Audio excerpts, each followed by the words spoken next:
I welcome you all on behalf of the Muslim Institute to this very special inaugural Ibn Sina lecture. And with our customary greetings of Assalamu alaikum wa rahmatullahi wa barakatuh. What a magnificent place we are in. All thanks to Leeds City Council who have made this splendid venue available to the community and our sponsor, Councillor Muhammad Iqbal. The glorious history of ideas includes a handful of names whose contributions have stood the test of time. Among the most celebrated is Abu Avicenna, the 11th century Muslim polymath, known in the West as Avicenna. The Institute is launching a series of lectures here today in the name of this great philosopher who revolutionized many branches of knowledge, including medicine, pharmacy, philosophy. This also complements our well-established series of Ibn Rushd lectures that are held annually in London since 2013. The influence of Ibn Sina and his thought continues to reverberate to this day, both in the East and the West. We have with us a very splendid scholar, Dr. Fedor Benevich. He is renowned Avicenna scholar. He will be delivering this inaugural lecture, and he will elaborate on the life and works of this great philosopher. The heirs of Avicenna are just as alive today and active in the 21st century as they were active in the 11th century. And this book is a legend, and it says heirs of Avicenna, Philosophy in the Islamic East, 12th and 13th century. So please, this book is available to download free from the publisher's website, and it's Brill Publishers. But I have the electronic version, but however, I would have you guys buy the physical copy. It's quite thick, but it's well worth it, so we can support our esteemed scholar here tonight. Thank you. Whilst planning for this event, the Institute was particularly mindful of a quote attributed to Ibn Sina, that art and science leave societies in which they are not respected. This event, therefore, brings together and highlights the best of Islamic art. The exhibition from Baig Collection demonstrates the power and eloquence of what the pen can achieve, what our artists, physicians, scientists, and communities can achieve.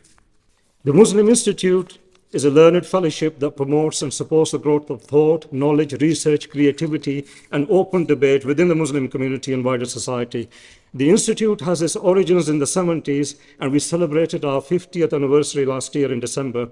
You are welcome to become our members and enrich our fellowship with your creative ideas. Asim Siddiqui and Dr. Iqbal, they will elaborate and explain the process in due course. It's very simple and surprisingly very cost effective. And what you get in return, being the fellow in benefits, is, believe me, is the bargain of the century. It's simple as that. So we have with us tonight one of our founder members. Unfortunately, he could not make it, Mufti Barkatullah Sahib. Despite his health, I think he had health issues. He was meant to be traveling from London to grace this occasion, but he sends his apologies. And under his able guidance, the Institute continues to flourish. Two of our other grandees and founding members cannot be with us in person today. Professor Zainuddin Sardar is recovering in Malaysia after undergoing open heart surgery, while Dr. Siddiqui is poorly. Nevertheless, they are with us in spirit and they are inspiration in all that we do today. Please pray for their good health and speedy recovery. The proposal of Ibn Sina lecture in the North has been in the pipeline for a number of years. We are pleased that it has finally happened. The Institute not just strives to bridge the intellectual gap between our northern and southern communities, but also encourages and empowers our ladies to be active participants in public life, in professions, as well as the leaders of intellectual discourse. Nothing exemplifies that spirit more to see Professor Ghazala Mead in the chair for this inaugural lecture, and she will officiate our proceedings this evening. Dr. Ghazala Mead is Professor of Health Equity and Inclusion at the University of Leeds, as well as an Islamic scholar in her own right. I understand our guests tonight have come from far and wide. Good to see academics and researchers from our Yorkshire universities, from Sheffield, Hull and York. I'm also pleased to see the fellows from the Midlands, fellows of the Muslim Institute, from London and the home counties. They are all here to support us tonight. And it's also, we have strong interest from our civic leaders, councillors from Bradford, Leeds, Kirklees and Wakefield. and participation, of course, from our local community. Our faith leaders, Dr. Qari Asim, Dr. Sheikh Tahir, and was the Grand Imam of the Grand Mosque, and Imam Mubarak Basra Sahib, he's here from Al-Mahdi Masjid Leeds. And this represents the diverse school of Islamic thought here tonight. And it shows the Institute is truly pluralistic, both in letter and spirit. It is a remarkable platform where scholars from all schools of thought and professionals from all walks of life can coalesce, share lived experiences, and freely exchange ideas. Thank you once again for coming, and I hope you will enjoy the rest of this evening. I now hand you over to the chair. Thank you. Jazakallah khair. Assalamu alaikum. I hope you can hear me from here rather than popping in and out all the time. I thought it would be. Can you hear me okay? Yeah? Okay, assalamu alaikum, and a very warm welcome to this event. It's such a great privilege to be asked to chair the event, and so great to see this happening in Leeds. We have a wonderful programme, beginning with words of recognition from people and organisations that have been really key to making this event happen, including our esteemed Lord Mayor, who will join us later on for a few words. And it's just so great to see us gathered today in this civic building with the support of Leeds City Council and others really coming together to make this happen. And followed, of course, by our main speaker, Dr. Fedor Benevich, who I will say a lot more about later. So we have a few things, sort of varied things within the programme, and I hope you'll stay for food and refreshments at the end. We'll have time for questions for Dr. Benevich, and we've started a bit late, but we will aim to be finishing in time for people to read the Asr prayer if they need to, and there hopefully will be facilities for you to do that. What I'd like you to just do before we make a start is switch off your phones so that we're not having to deal with that. And in time-honoured fashion for events that focus on Islam and Muslim communities, we're going to start with a recitation of the Holy Quran by Dr. Qari Muhammad Asim, our own Imam from Leeds. Thank you.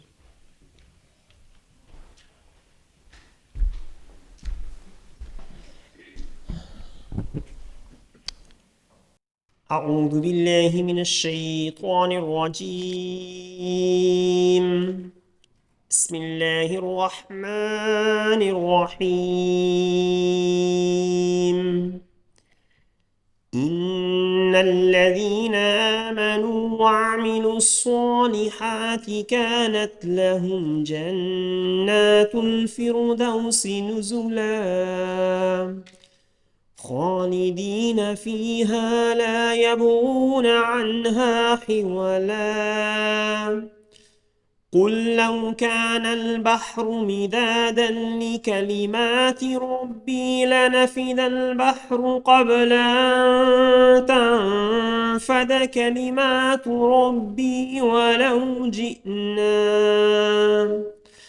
ولو جئنا بمثله مددا قل إنما أنا بشر مثلكم يوحى إلي أنما إلهكم إله واحد فمن كان يرجو لقاء ربه فليعمل عملا صالحا ولا يشرك بعبادة ربه أحدا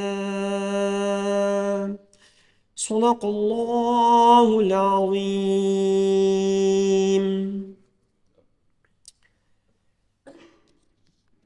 Esteemed guests, in particular Lord Mayor of Leeds, councillors and distinguished speakers, as we are celebrating the word of Lord Almighty in different ways, and also we are really privileged to have the inaugural Ibn Sina lecture.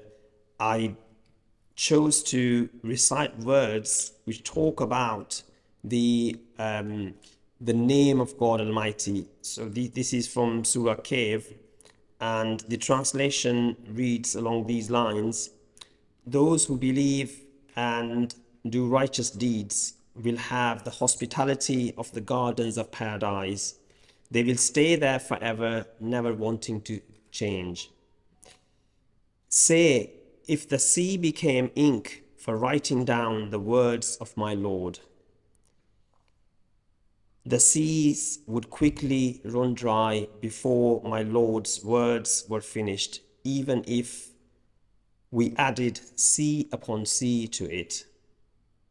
Say, I am a human being like you, but I have revelation of God coming to me. Whoever is hopeful of meeting his Lord, let him do good deeds in this world and not associate anyone with him in his creation. Thank you. Thank you, Jazakallah khair. Thank you so much.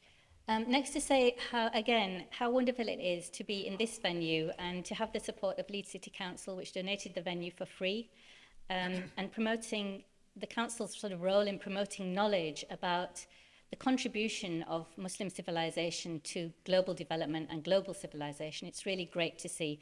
For those of us who live in Leeds, it's actually really meaningful and really valuable. I'd like to invite our next speaker, our esteemed Lord Mayor, Councillor Al Garthwaite, to formally open the meeting this evening. Thank you, Lord Mayor.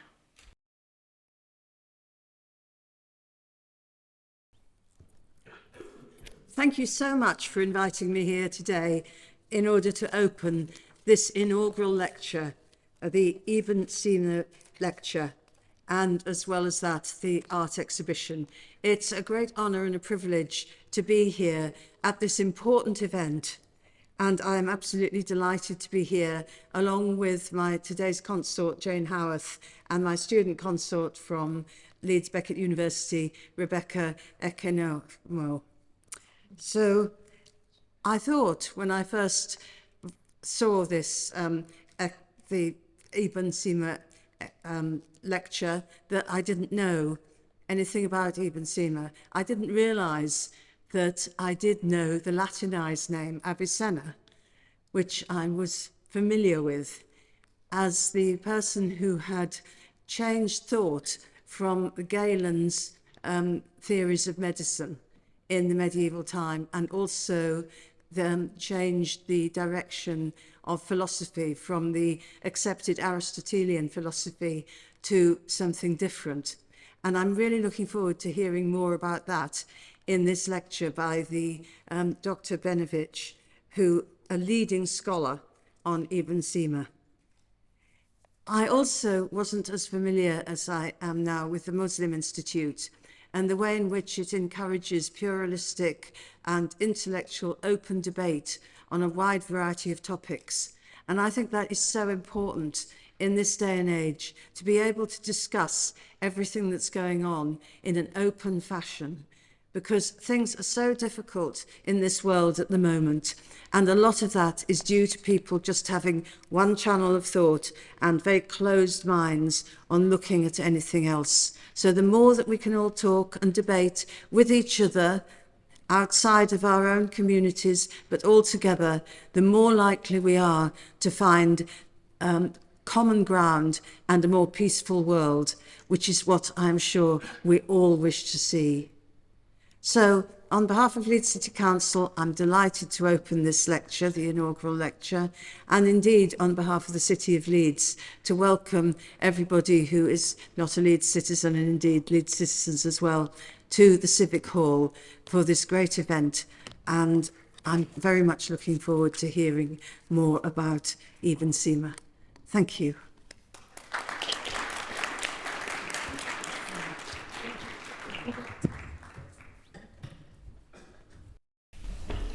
Thank you so much, Lord Mayor, and really great to hear those words of encouragement and promoting this event in a way that really recognises what's often a hidden history, something that we don't really get to hear very often about how Muslims have contributed to civilization, to Western civilization, as well as to global development. So, as the Lord Mayor mentioned, the Muslim Institute has been instrumental in really making this event happen. And I'd like to move on now to welcome our next speaker on behalf of the Muslim Institute, Vice Chair of Trustees, Asim Siddiqui. Thank you.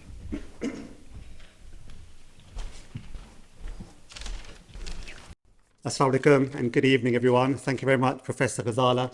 Thank you so much for being our expert chair for the evening. We are very pleased to see so many of you here and so much interest in this first event of its kind that the Muslim Institute has organised in Leeds. To have about 200 people attend an event on philosophy on a Friday evening is very impressive indeed. So thank you. Clearly there must be a lot of intellectual curiosity amongst our Leeds community. We are, of course, honoured to have the Lord Mayor of Leeds with us this evening, and thank you very much for your words of support and being with us. Thank you so much. I'm also very excited to hear from Dr. Fedor Benevich shortly. It's such a privilege to have you as our first speaker as well. When I said earlier that this is the first event of its kind in Leeds, I meant the first recent event of its kind. So the Muslim Institute is 50 years old, as Amjad mentioned earlier, established back in 1973. So I'm sure it held plenty of events in Leeds over that period. But I think we can say this is the first big event that we can remember in our recent history. So for those new to the Institute, we are an open, inclusive and independent space where important and critical ideas can be discussed and debated in a respectful way. We describe ourselves as a learned society, but one with a social conscience. So what is a learned society? It's all about pursuing excellence in thinking collectively as a community to understand the problems facing us all. And having a social conscience is about applying that thinking to making a real world difference. With the genocide in Gaza, we have seen how important it is for Muslim communities to have their own independent spaces and where we can seek to understand issues on our own terms and consider alternative futures. The Institute recently celebrated a decade of its flagship quarterly journal, Critical Muslim, a publication that seeks new readings of religion and culture with the potential for social, cultural and political transformation of the Muslim world and beyond. Copies of Critical Muslim will be available outside tonight. Encourage you all to become fellows of the Institute, where you will get complimentary copies of Critical Muslim and also invitations to our future events, including our residential 3-day retreat, which we hold each year at Sarum College in the beautiful city of Salisbury. This year, we'll be exploring the genocide in Gaza and what a post-Zionist Israel and Palestine might look like, inspired by our great Muslim Jewish civilization and cultures of our past. So that's certainly not one to miss. And if you are interested in more about the Institute, then please get in touch with our brilliant and irrepressible Amjad Hussain, Dr. Muhammad Iqbal, and the rest of the amazing team up here in Leeds. In line with our ideals of practical outlet for our ideas, last year we launched an annual £10,000 community empowerment fund to provide grants for grassroots Muslim organisations and individuals working for the common good in our most deprived and neglected communities. The fund seeks to promote excellence and high achievement. The first recipients were a Muslim youth group just down the road in Oldham called B from the Quranic verse Kun Fayakun, be and it is. And they provide some excellent life skills, mentoring and supporting some of our most vulnerable young men and women. We'll be announcing this year's recipients at our next event, so please keep your eyes open for our website and mailing list in relation to that. I would like to again thank you all for attending this special inaugural event, the first of many, I hope, inshallah. Thank you. Assalamu alaikum.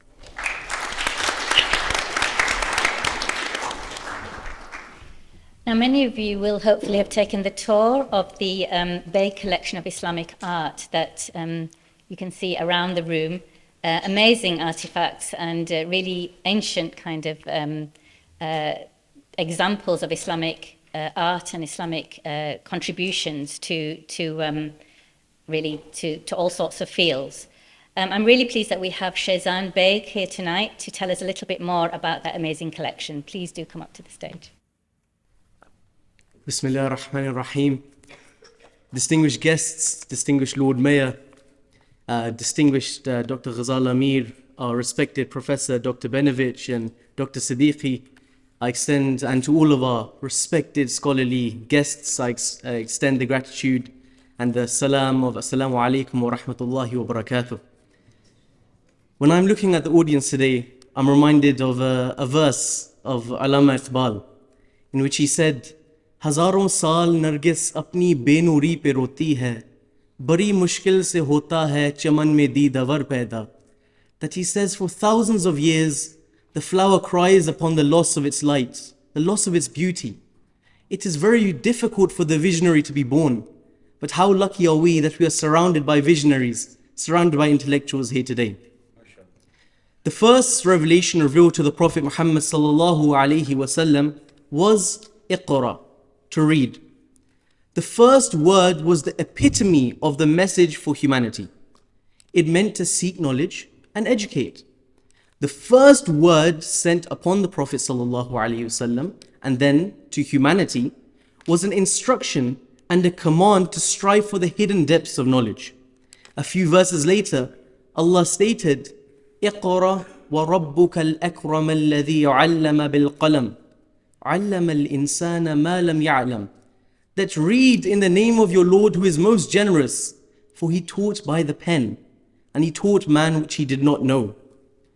Now, the art and the knowledge of Islamic calligraphy is a manifestation of the physical and metaphysical aspect of this verse. The root of Islamic calligraphy is based on the tools and the text. The pen that we use is known as the qalam, and you might have seen in the pieces around that the qalam is present. The qalam is often made from reed and bamboo. The qalam holds the power to write words that can melt the hearts and crumble the minds. The magnanimous poet and mystic and visionary Maulana Jalaluddin Rumi states in his magnum opus, the Masnavi, Bishno az neichu hikayat mi konad, vaz judai ha shikayat mi konad, kaz neista tamara babridahand, az nafiram mardozan nalidahand. Sīnā khaham sharha az firaq, ta bagoyam sharh darde ishtiyaq. He states, listen to the reed and how it laments and complains of its separation from the reed bed. Since I was parted from the reed bed, men and women cry due to this separation. Whoever becomes separated from their asal, the roots, every day seeks to return to the days of union. When the reed is separated from the reed bed, it achieves its real purpose. Yet it longs for the time where it is in union with the reed bed, the asal. The lament of the reed is a longing to return to its origin and become one again. When the calligrapher picks up the reed pen and cuts it opens its chest, and slowly the blood of longing falls onto the page, which is the ink that you see on the pages here today. Every single piece that you see is the lasting ode of the lamenting reed. Islamic calligraphy, being an art that is based on the text, places a great importance on the written form. With Muslims believing the Quran as the word of God, the text is extremely important. But when calligraphers choose to write a specific verse, they ponder and they meditate upon what effect the text will have upon the person who views it. Just as a painting can place the viewer into a state of happiness or sadness, the verses used can emulate the same emotional phenomena. The reason the calligraphic text has so much power is due to the observer's soul recognize the longing and the returning to the asal, the origin. And what happens is that the observer's soul recognizes this, and the metaphysical lament of the reed is manifested into a physical lament of the individual who reads it and reminds them of their spiritual origin and roots. The art becomes the vessel, and the text becomes the fluid within. As the famous Amir Khusro stated, Man to shodam to man shudi, man tan shodam to jan shudi, ta kas nagoyad bad ezi man digaram to digari. That I have become you and you have become me. I have become the body and you have become the soul. So that in the passing days, if anyone asks, neither you are different, neither am I different. The calligraphic art becomes the body and the spiritual text becomes the soul. When they are written on paper, they are immortalized into one. Now, many people ask the question, today many of our distinguished guests ask the question that why are figural arts not given that great precedence as calligraphy is given? Now let's link it to this verse. The painting only represents the body. It doesn't represent the soul. Yet calligraphy represents the body and the soul into one. It is the perfect combination.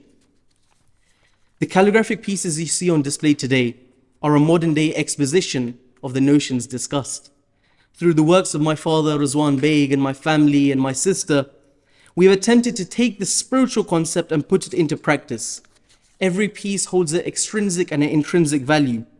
For example, this is one of our pieces. With every hardship, there's ease. Now the concept of this piece is that my father has written in the middle, فَإِنَّ مَعَ الْعُسْرِ يُسْرًا إِنَّ مَعَ الْعُسْرِ يُسْرًا.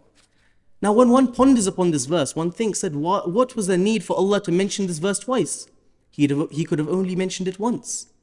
Now the amazing thing is that Allah mentioned it twice because He wanted to show that there is never infinite ease. It is a constant cycle. In this piece you see at the bottom is the infinity sign. Just like how we have hardship and ease. At the bottom there's hardship and we go up and there's ease. Then there's hardship, then there's ease. It's a constant cycle. And then slowly, the more hardship that you go through, the greater you become when at the end you reach union with God. And the verses in the middle actually represent the hardship. Allah says in the Quran, لا يكلف الله نفسا إلا وسعها, that Allah does not burden a soul more than it can bear. So the hardship that was mentioned was indeed not hardship because our soul could already bear it. Another concept that we have, this piece is called whoever seeks will find. This is the stages of the seeker. The first stage is in the big calligraphy, man jadda wajada, whoever seeks will find. The second stage is when God responds to this intention which is in the middle, where Allah says, وَإِذَا سَأَلَكَ عِبَادِي عَنِّي فَإِنِّي قَرِيبٌ أُجِيبُ دَعْوَةَ الدَّاعِ إِذَا دَعَانِ. That when my servants ask about me, tell them that I am near, and I respond to the call of the caller. Now God has responded to the call. Now what is left? It is the small circles on the side, in which is the Hadith Qudsi, مَنْ عَرَفَ نَفْسَهُ فَقَدْ عَرَفَ رَبَّهُ, that whoever finds himself finds his Lord. So in the end, the individual finds out that the Lord was not far. The Lord was not needed to be searched for because the Lord is with us all along. وَهُوَ مَعَكُمْ أَيْنَمَا كُنْتُمْ. He is with you wherever you may be. Every single piece that we make is a representation of this. We try and put our heart into the page, our soul into the page. The respected family of one of the greatest Urdu poets, Ubaidullah Alim, I see them here today and I'm reminded of one of his verses. That he said, मेरी उम्र के एक एक लम्हे को मैंने कैद किया है लफ्ज़ों में. मेरी उम्र के एक एक लम्हे को मैंने कैद किया है लफ्ज़ों में, जो हारा हूँ या जीता हूँ ये सब सरमाया घर में है. That all of my words and my thoughts I've imprisoned, all of my moments have been imprisoned into the words. We have imprisoned our words and our thoughts into the calligraphy. As well as this, we have brought our artifacts. These are very important artifacts. Why? Because they are a representation of our ancestry, our people like you and I, who are just like you and I. They were capable of producing manuscripts like this, capable of producing pieces like this. We are nothing less than them. थे तो आबा वो तुम्हारे ही मगर तुम क्या हो, हाथ पर हाथ धरे मुंतज़रे फरदा हो. They were your ancestors, but who are we? We are here just twiddling our thumbs thinking of the future. So the concept of this exhibition was to invigorate and enlighten our community, the Leeds community, the extended community, the community of this country and outside, to show us that we indeed are individuals of knowledge, individuals of power. This is what our people could produce and this is what we can produce. And indeed, I have great, great hope being surrounded by great visionaries around us today. We can create the Ibn Sinas of the future. Indeed, we can create the Ibn Sinas of the future. May it be the medicine of the heart, which is calligraphy, or may it be the medicine of the body. We can create Ibn Sina. Jazakallahu khairan. Assalamu alaikum wa rahmatullah.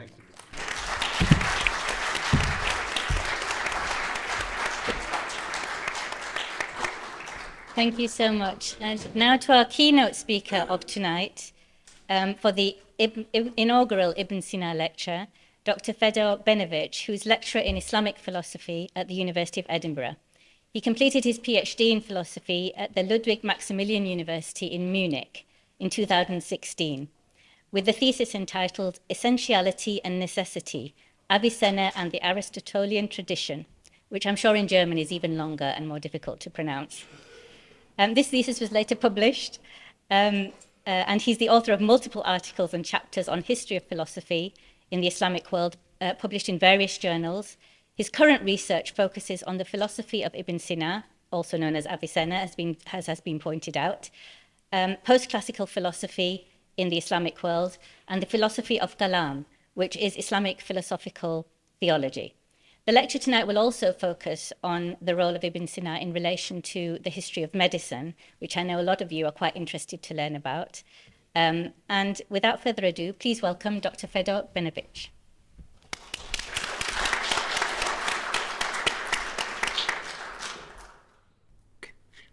Thank you so much. Thank you for your kind introduction. Thank you for organizing this absolutely amazing event.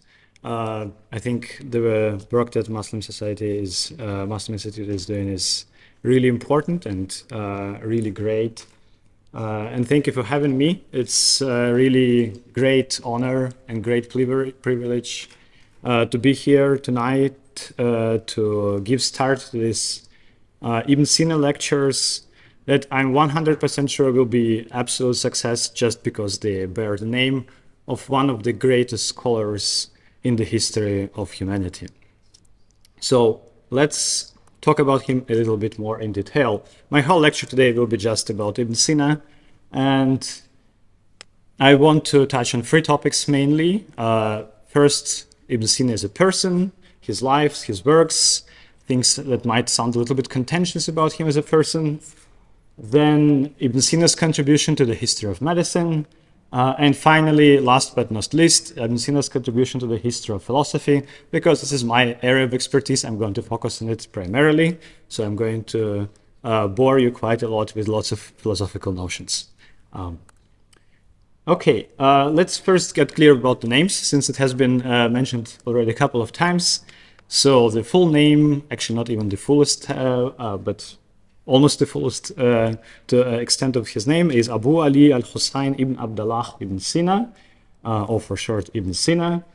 Now in the 12th century, when Ibn Sina's treatises were translated into Latin, and many of them were translated into Latin, he got the name Avicenna because of the ways how his name was pronounced by the Spanish translators. They pronounced him as Ben Sina and then somehow transferred into Avicenna. And this is how Ibn Sina is known in the Western academia. The aforementioned book, The Heirs of Avicenna, is called Heirs of Avicenna, not Heirs of Ibn Sina, even though it should have probably been called Heirs of Ibn Sina. So it is pretty common to call him Avicenna around the West, which is perfectly fine, but we stick to Ibn Sina for today. Now, maybe Ibn Sina is a kind of exception in terms of medieval, in terms of our knowledge about medieval scholars, because usually we don't know much. But in this case, we have access to at least two sources about Ibn Sina's life. The first one is just written by himself. This is an autobiography. And the second one was written by his close disciple Al-Juzjani. The first one is published in this first volume, The Life of Ibn Sina, and the second one, and also the first one, they are analyzed and discussed in one of the most important books on the subject called Avicenna and Aristotelian Tradition by Dimitri Gudas. Now, having these two sources is at the same time a blessing and a curse, because they're actually not historical texts. They are literary texts in which Ibn Sina and Al-Juzjani, his disciple, are trying to provide certain agenda. So they are trying to present Ibn Sina, or Ibn Sina is trying to present himself in a certain way, and they are trying to convey a certain philosophical message. One of the most famous illustrations of this is actually the story that Ibn Sina provides about his course of studies. He talks quite a lot about in the autobiography. I think like 60 or 70% is actually about how he studied different things. So let's just read for it, and then we can see what Ibn Sina is trying to say to us. He starts his story about his studies in the following way. I was provided with a teacher of the Quran and a teacher of literature, and when I reached the age of 10, I had mastered the Quran and a great deal of literature to such an extent that I evoked great amazement. So two things are happening here. First, Ibn Sina indicates that for a wannabe philosopher, scholar like him, it's a good thing to start with religious education. It's something you actually need to do first, because in Ibn Sina's philosophical views, basically religion is something that provides moral conduct and ethics to human being, and this is the beginning. This is where you need to start if you want to be a scholar. Also, of course, learn a great deal of literature is important, because you need to learn the language and be capable of writing in that language for future scholarship. At the same time, Ibn Sina doesn't shy away from saying that he was absolutely great in that. And this is going to be kind of refrain of the whole treatise, as you're going to see, that he's going to excel in everything. So this is the main message of his autobiography. His next stage of studies was devoted to mathematical sciences, geometry, and cosmology. Cosmology at that time is considered to be mathematical science, and logic. He says, as for the elements of Euclid, which is a geometrical treatise, I read the first 5 of 6 propositions with him, with his teacher, and thereafter undertook on my own to solve the entire remainder of the book. Next, I moved on to the Almagest of Ptolemy, and when I had finished its introductory sections and reached the geometrical figures, Anatoly, this is his teacher, said to me, take over reading and solving them, that is the geometrical figures, by yourself. And then it continues. So you see, the message here is that Ibn Sina did quite a lot on his own. That he did have a teacher, but his teacher deemed it appropriate that Ibn Sina would learn everything by himself, or at least starting from a certain point. Ibn Sina is trying to present himself as an independent thinker, as a person who is capable of his own reasoning, not just, following the lead of his teacher, but doing critical reasoning by himself. This is very important for what is going to follow today. After having learned religion and religious sciences, mathematical science, and logic, Ibn Sina is now ready to move on to the next stage, which is of interest to many of you, medicine. This is what he says about medicine, and I'm sure it's not the same that you think a medicine is. Next, I desired to learn medicine, and I read the books that I have been written on this subject. Medicine is not one of the difficult sciences, and therefore I excelled in it in a very short time, to the point that distinguished physicians began to read medicine with me. I cared for the sick, and there opened up to me indescribable possibilities of therapy which can only be acquired through experience. At the same time, I was also occupied with jurisprudence and would engage in legal disputations, being now, wait for it, 16 years of age. So obviously he is presenting himself as a young genie who learned everything by himself and very quickly, and medicine for him was a very easy subject. But there are also some other hidden messages here that are very important. For example, he mentions this thing that he acquired possibilities of therapy which can be only acquired through experience. So this emphasis on experience is quite important in Avicenna's theory of medicine. We are going to get back to it today when we talk about his contribution to the history of medicine. And it is so important that he can't help but mention it in his autobiography. Notice that at the same time, he also mentioned something very important that has been overlooked by many scholars, namely that Ibn Sina was proficient in jurisprudence, that he actually had disputations, legal disputations. We are also going to see an effect of this when we discuss Avicenna's theory of testimonies that are very important in Islamic law, and how he integrates them into Aristotelian epistemology. Anyway, and medicine was very easy. So, because medicine was very easy, he turned to something that was actually difficult, philosophy. The next year and a half, I devoted myself entirely to reading philosophy. I read logic and all the parts of philosophy once again. During this time, I did not sleep completely for a single night or occupy myself with anything else by day. I compiled a set of files for myself, and for each argument I examined, I recorded the syllogistic premises it contained, the way in which they were composed, and the conclusions which they might yield. And I would also take into account the conditions of its premises until I had ascertained that particular problem. Every time I was at a loss about a problem concerning which I was unable to find middle term in the syllogism, I would repair on its account to the mosque and worship, praying humbly to the All-Creator to disclose to me its obscurity and make its difficulty clear. So again, he is talking about philosophy, and actually he had a little bit more hard time with it than with medicine, so he actually needed to do a little of research and reading. And you can see that there is a bit of a tension here about methodology that he's pursuing in this passage. So on the one hand, he's doing a lot of like personal reasoning and thinking. This is what he talks about when he mentions all his premises and syllogisms, and we are going to talk about it today. But on the other hand, he also says that in the time when he was at loss in the realm of his own reasoning, he would basically seek refuge in divine inspiration. He would be looking for divine inspiration. These two methodologies of acquiring knowledge are extremely important in Avicenna's epistemology, and we are going to turn to them today when we talk about how he understands prophecy and the role of prophecy in society. So, for what it's worth, he finishes his story and narrative that he provides about the course of study with the following note, which has become very famous in certain circles. So by the time I reached my 18th year, I had completed my study in all these sciences. All that time my retention of knowledge was better, but today my grasp of it is more mature. Otherwise, the knowledge is the same, nothing new having come to me since. So this has become very famous. To briefly summarize this passage, he's saying that he has learned everything by the time he was 18, and he didn't learn anything new afterwards. So, of course, contemporary scholarship puts it a little bit under doubt, especially those scholars who work on tracing development in Avicenna's thought across his life, which is certainly there. But this is the way how he decided to present himself, that by the time he was 18, he understood everything. Now, in the same context, Avicenna mentions, Ibn Sina, mentions something that raised a couple of eyebrows. So he says that while he was studying philosophy, at night he would return home, set the lamp before him, and occupy myself by reading and writing. Whenever I felt drowsy or weakening, I would turn aside to drink a cup of wine to regain my strength, and then I would go back to my reading.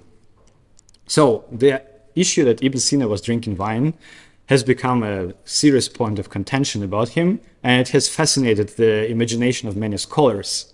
So to the extent that in a description of Ibn Sina's biography by John McGuinness in a book published in 2010 called Just Avicenna, he describes his lifestyle in this kind of extravagant way. In the evening, Ibn Sina would meet with his students. The lessons were then followed by an almost certainly righteous symposium, replete with singers of various classes and wine. As a somewhat lurid aside, since most professional singers at this time were female slaves and slave girls were viewed as being at the master's sexual disposal, Avicenna's soirees probably involved a good bit of adult entertainment, which would be consistent with Al-Jurjani's own observation that Avicenna had an insatiable sexual appetite. So there are a couple of texts that are relevant to this. We are not going to go into details, but let's just maybe focus on wine drinking. So because there is very little material, and there is a lot of exaggeration about it that has been there in the literature, so we need to be careful about it. And when this exaggeration happens, of course, it depends very much on the views of the person who is writing about Ibn Sina. What are their own views on correct moral conduct, and they want to raise these points either to praise Ibn Sina as being this kind of debaucher, or to actually criticize him and judge him for doing these things.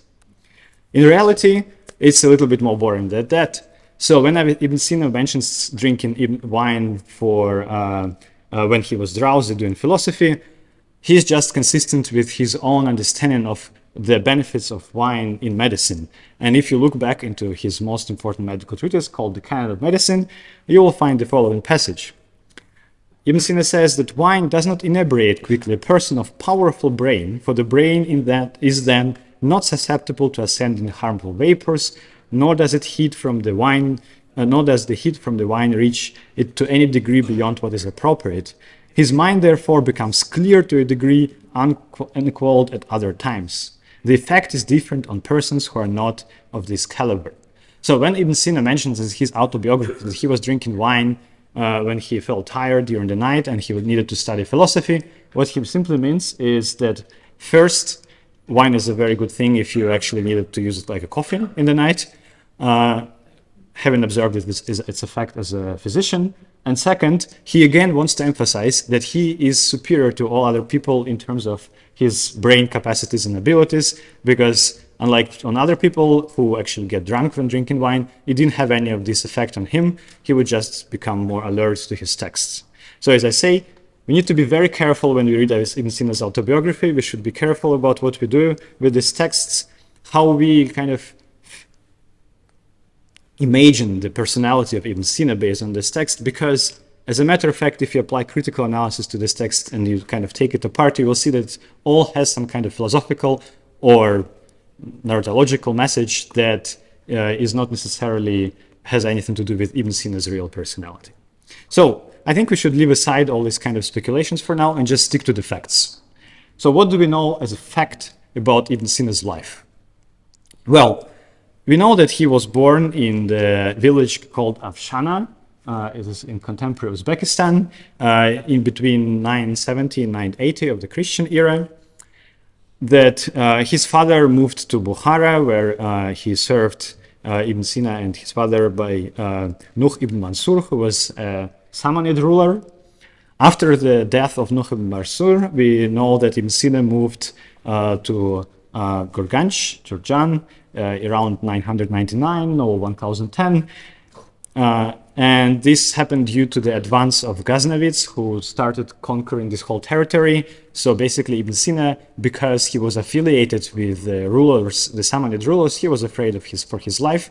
So he was running away from the Ghaznavid conquest. So he continued running away because Ghaznavid started attacking Gurganj as well. And this is the kind of map of his travel, first to Nisa, then to Bavar, Tus, Chekhan, Samarkand, and so on. Importantly, in around year 1016, he ended up in Hamadan. So this is now with the Buyid rulers. He served under the ruler Shams ad-Dawla, and he lived in Hamadan quite long. After the death of Shams ad-Dawla, Ibn Sina did a mistake that many Islamic scholars would commit. He started plotting against the current ruler of the city with someone who wanted to occupy the city, and he was arrested for that. So there is a story about Ibn Sina being under arrest, which in, again, common imagination turned into a story about Ibn Sina being arrested for being a thinker and rational philosopher. This never happened. He was arrested for political reasons. And anyway, he invested his political capital correctly, because eventually the ruler won the war. His name was Ala ad-Dawla, and Avicenna spent his last years of his life serving Ala ad-Dawla, so we're starting from 1023 until 1037, which is, by the way, Hijra calendar 420 end, when Al-Jurjani says that he died around the age of 58. By the way, contemporary scholarship says that it's probably wrong, and he lived a little bit longer.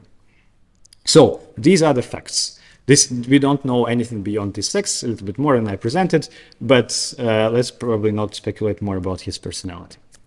Now, as you can see, from all this traveling around the territory of what used to be Abbasid Caliphate, actually political circumstances, historical events had a lot of impact on Ibn Sina's life. So what happens at that time is that basically Abbasid Caliphate is starting to slowly fall apart. It started falling apart a little bit earlier than that. So this is already a result of this whole process. So there is this process of decentralization of power that very often results in political turbulence, with many parties competing and overlords competing against each other. So Ghaznavids, Samanids, Buyids are the main protagonists during Ibn Sina's life. And of course, it has negative impacts on Ibn Sina's life because, as I mentioned before, very often he just needs to run away because he's afraid for his life, because he used to serve one ruler and another ruler is conquering the territory, so he needs to run and save himself. So there is this lack of personal security and stability, which of course is not very good for scholarship. For example, we find a story in Al-Jurjani biography about how soldiers just attacked the caravan in which Ibn Sina's books were kept, and they got lost, and which is a huge loss for us because every treatise that is written by Ibn Sina is of extreme birth. But I would say that actually this decentralization of power didn't only have negative impacts on Ibn Sina's life, but also some kind of positive impact as well. So if you think about it, Ibn Sina had to run all the time, as I said, away and away, but he also had an opportunity to run to somewhere, to another court of another overlord. So this decentralization of power, it led to the situation in which Ibn Sina could always find a new pattern, a new court where he can serve as a physician, as advisor to the governor, as a court philosopher, which was kind of a common job at that time. So he always had this opportunity because each of these overlords tried to establish their own court, and at that time it was a really nice thing to have a court full of scholars and doctors and so on. So Ibn Sina was always welcome.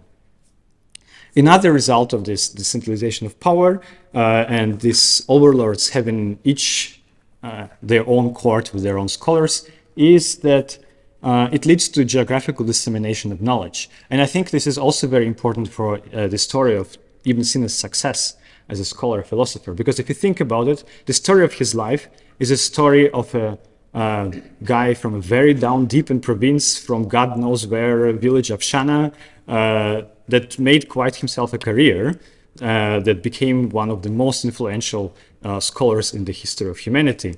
So this dissemination of knowledge was actually very helpful for Ibn Sina, because when he moved to Bukhara, he already could find a great library where he could work, and he could find teachers for himself to learn all these things. So that was also quite important. Ibn Sina's main works are many. We lost some of them, as I said. Not so many as I wish are translated into English. So I just have put some of you here on the slide that are translated into English.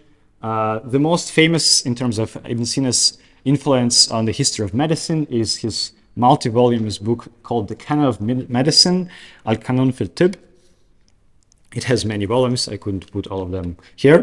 In terms of Ibn Sina's philosophical heritage, the most important book is called The Healing or The Cure, depending on how you translate Kitab al-Shifa.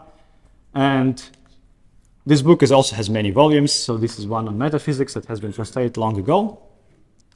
But as a matter of fact, in the Islamic world, the most popular book that has been read by all philosophers after Ibn Sina, that was kind of must read, was Ibn Sina's book Remarks and Admonitions, because it was much shorter and people never liked to read very long books. So I'm joking. Actually, people liked to read long books at that time, but it was a nice book to comment on, to have it as a kind of text handout in the classes. That's why they used Remarks and Admonitions.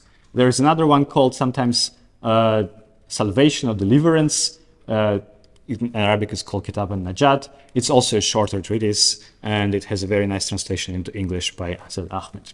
So these are just some of his treatises, maybe most important ones. If you want to read Ibn Sina, I would highly advise them to look into one of them. Now, as promised, let's turn to Ibn Sina's place in the history of medicine and the history of philosophy, starting with medicine. In order to understand the importance of Ibn Sina in the history of medicine, we need to take maybe a little step back to think about what was actually the state of medicine by the time when Ibn Sina started his own practice. So, I'm not a specialist, by the way, in the history of medicine, so I will be kind of summarizing what I know about this. The predominant medical school at that time in Islamic world was what sometimes can be referred to as Hippocratic or Galenic medicine. It originates in ancient Greece with Hippocrates, and it moves to Rome with Galen. And it is basically the way to do medicine in Middle Ages until 17th century, more or less. I don't know more about details, or much more about details. The most important thing about it is it's based on 4 humors in a human body, and the right way to be healthy is to keep these humors in balance. When the humors go out of balance, then you need to bring some remedy, some kind of medicine to bring them back into balance. Another thing that is important to understand is that Ibn Sina was by far not the only famous Muslim physician, or not the first one. As a matter of fact, there is actually a person who can almost compete with Ibn Sina in terms of his importance and influence on the history of medicine. His name is Muhammad ibn Zakaria Ar-Razi. So he lived in the 10th century of the Christian era, in the 4th century of Hijrah. He is the author of the book called Al-Hawi. So as you can see, this is a 16th century print of Ibn Sina's canon. And it's very interesting how it's presented here. So on the left, you see philosophers, Plato, Aristotle, Theophrastus, and Averroes, who is also known as Ibn Rushd, and after whom we have the other lecture series called.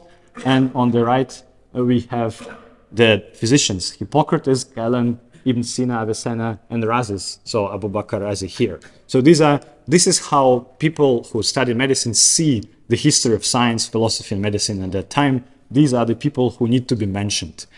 As you can probably notice, this is not how you learned the history of science and medicine when you addressed it in your high school, probably. So, nevertheless, even though Arazi was very important, he was especially important in terms of collecting the knowledge from Galen and Hippocrates. So he helped kind of to prepare Ibn Sina to come in the forefield.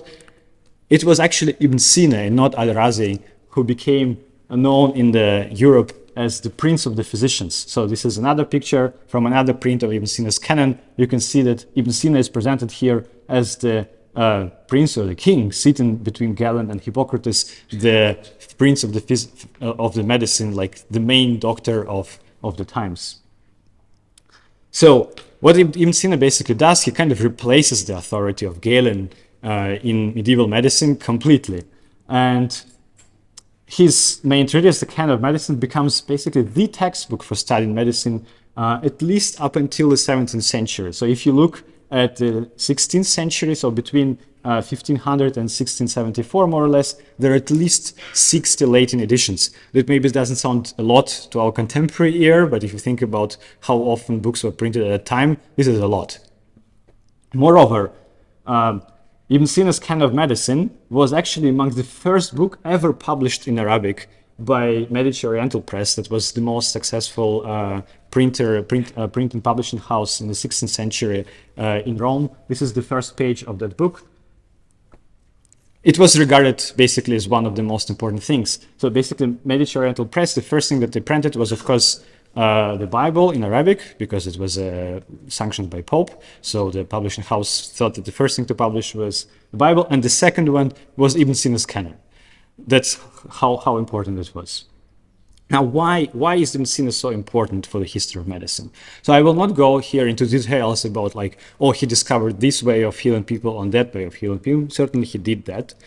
But this kind of input, it comes and goes. So people did then discover other remedies and so on. What Ibn Sina did was actually kind of way more important and more perpetual. He systematized medicine. So if you think about how medicine used to be taught and learned before Ibn Sina, you didn't have a textbook. Like now you study medicine, you go and you have textbooks so you can study with them. There was nothing like that. So people would have like this desperate, separate treatises written by Galen, some of them translated into Arabic, but they wouldn't have a comprehensive book. And they got it. They got it with Ibn Sina. They got something to use for studying medicine, and it is a really comprehensive book. It introduces you into like anatomy, goes through all kinds of remedies, and continues on. Another important thing that is closely connected to it is that Ibn Sina created a conceptual framework for how medicine should be done.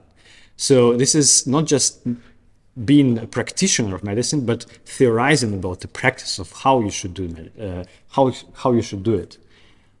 For instance, Ibn Sina has developed this theory of experience. You remember I mentioned it when we were talking about his autobiography, and he mentions it in his autobiography, that in Arabic it's called tajriba. So how do you go about drawing conclusions based on experiential knowledge? It's not so simple as you would think. It's not just, oh, I observed all these cases and then I generalize from them. You need to be way more careful about it. And Ibn Sina talks about how you need to adjust it to specific contexts, to look, maybe this kind of medicine works only in this area, but in other area it doesn't work for people who are constituted in a different way, and so on.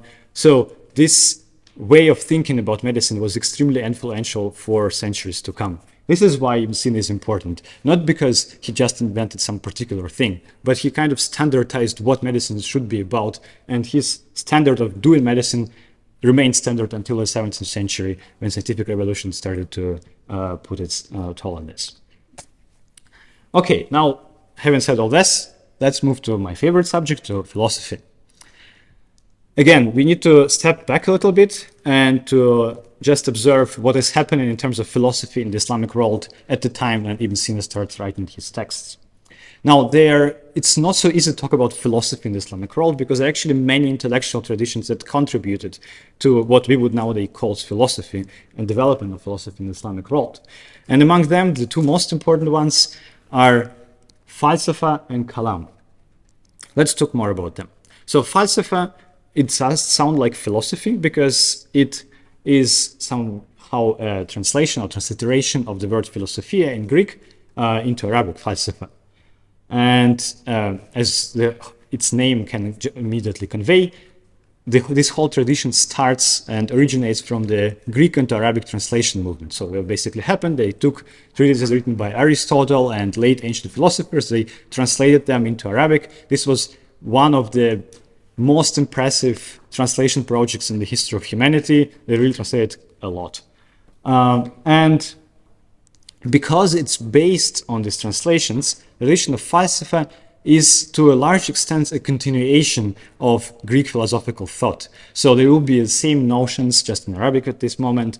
There will be same concepts, same kind of questions raised, and so on. Of course, there will be lots of development. It's not just they kept repeating the same things that Aristotle and Plato said, but the Falsafa will remain largely in the context of Greek ancient thought. So the most important names here to be mentioned are Al-Kindi, also known as philosopher of Arabs, Al-Farabi, some Christians, because of course philosophy was not considered as kind of confessionally limited at that time. They all worked together on philosophical questions. And finally, the person after whom the competing lecture series is called, Ibn Rushd, he also belongs to a large extent to this philosophical tradition of Falsafa. The other tradition that is very important, very relevant for understanding the role of Ibn Sina in the history of Islamic philosophy and the general history of philosophy is the tradition called Kalam.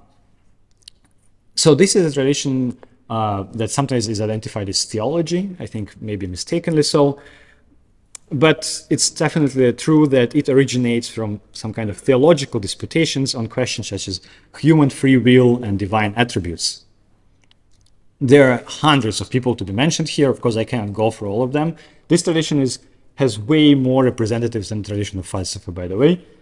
Just to name the main schools, these are the Mutazilites, the Ash'arites, and the Maturidis. The Ash'arite school and Maturidi school is still very present in contemporary Islamic theological thought. Also Mutazilite, by the way, as well. Maybe not so present in Ash'arite and Maturidi. And by the way, it's also not something that needs to be mentioned. They are kind of cross-confessional, so it's not just either Sunni or Shia, but it applies across the board. So what did Ibn Sina do?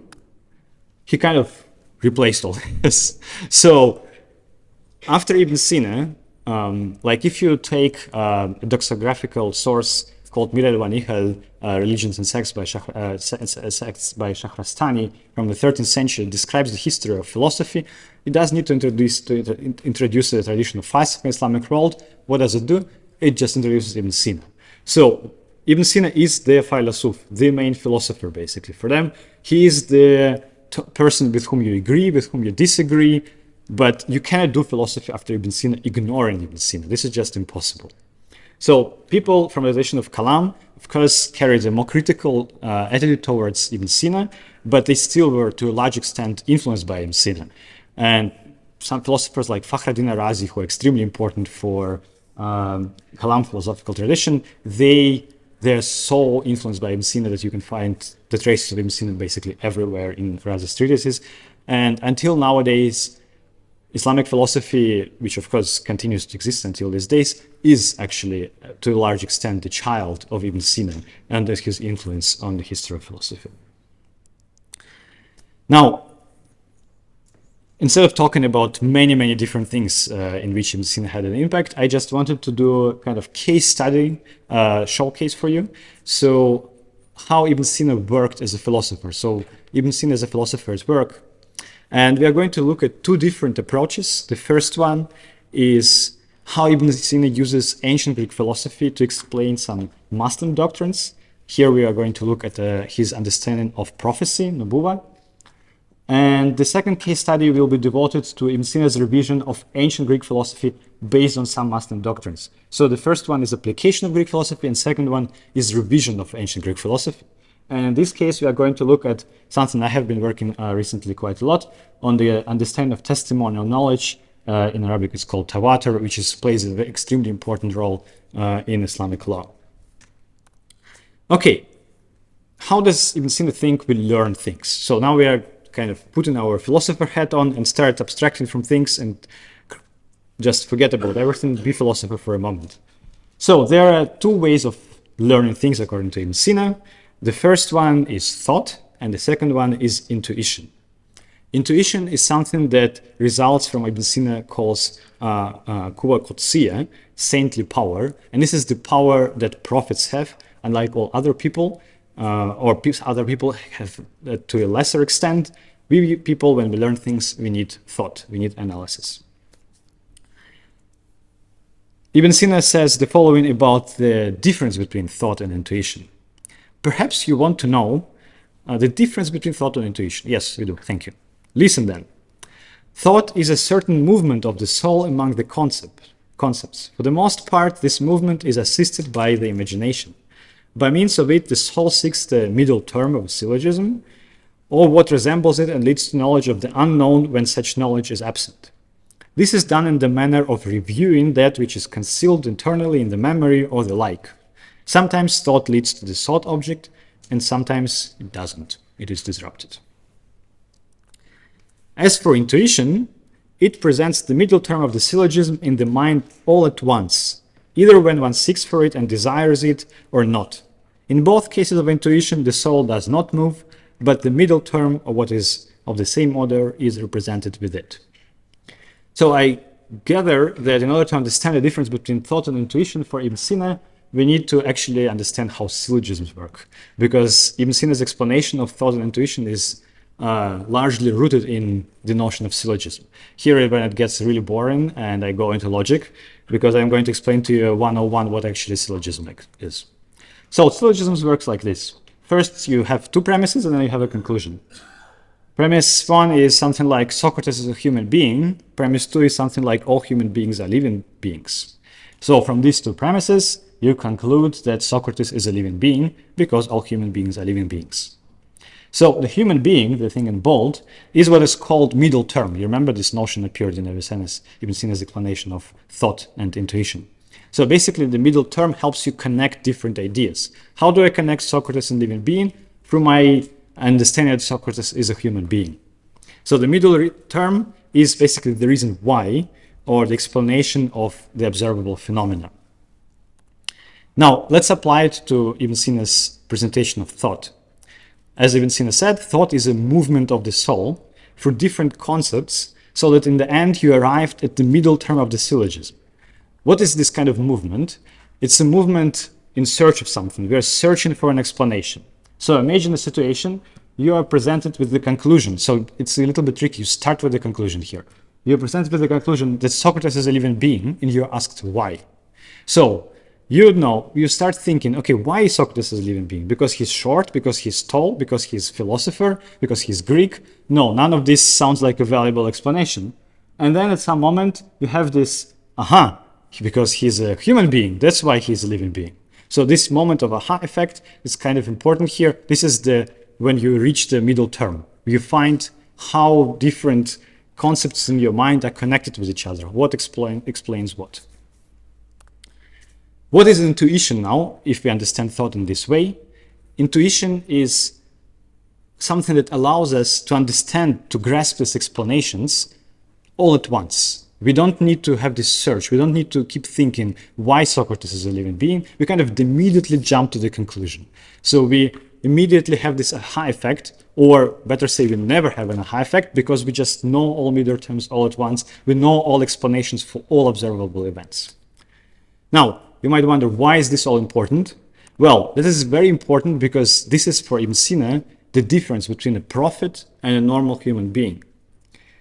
For Ibn Sina, prophets have this kind of saintly power, quwwa qudsiyya, prophetic ability, and it's a mind capable of intuiting all kinds of explanation all at once. So unlike us, normal human beings, prophets know everything immediately because they receive it from divine inspiration. They don't require any thinking, any analysis. You immediately jump to the conclusion. So this is a very interesting case. You can see how Ibn Sina takes basically the ancient Greek theory, logical theory of syllogism, And he tries to explain a very important Islamic concept of nubuwah, of prophecy, based on this concept. So he's kind of trying to explain what actually, how, like, what would Aristotle say if he was presented with the understanding of prophecy? And this is Avicenna's answer to this question. Now, I just briefly refer you back to his autobiography. You remember when he talked about how he himself learned stuff, that was precisely presented along the same lines. So on the one hand, Ibn Sina has this process of searching for explanation, and he mentions middle terms and premises here. So this is all in accordance with his philosophical understanding of how we acquire knowledge. But on the other hand, in the end, if he cannot do it by himself, he goes to the mosque and worships and prays to God to give him the middle term, to give him the explanation of the phenomena, and eventually he gets it. Because remember, by the time he was 18, he already knew everything.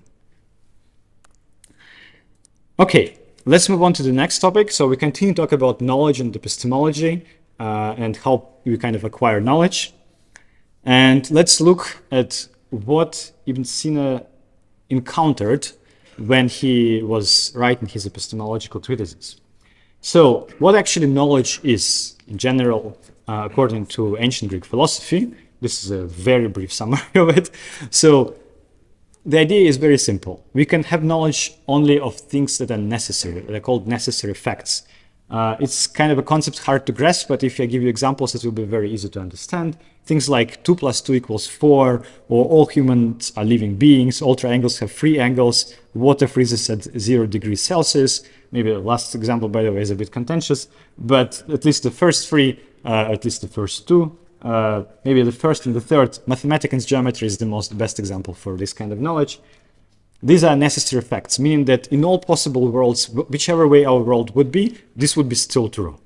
So, and according to Aristotle and Plato, we can have knowledge in the proper sense of the word only on these kind of facts. The fact that I'm seeing you in front of me or you see me in front of you is not knowledge.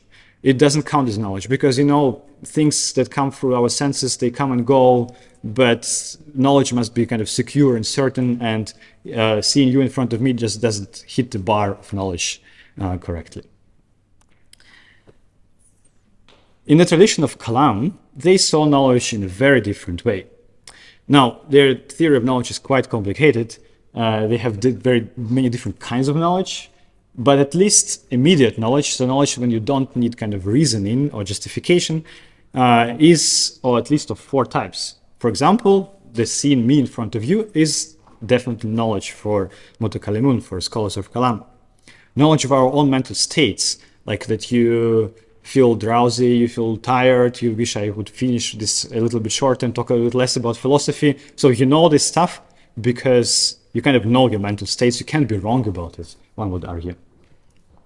Our knowledge of generic axioms, this somehow overlaps with Platonic understanding of knowledge. So things that are very general, they also count as knowledge. And finally, lots of scholars of Kalam, actually the absolute majority of them, would say that we also have knowledge through testimonies. And I want to focus on this particular aspect because we are going to see now how Ibn Sina basically takes this idea from Kalam, from Islamic theology, and incorporates it into his what is supposed to be Aristotelian epistemology. Now, as I said, testimonial knowledge is accepted by most scholars of Kalam. Here is the quotations, 2 quotations from one scholar who doesn't probably need an introduction in this room, Abu Hamid al-Ghazali.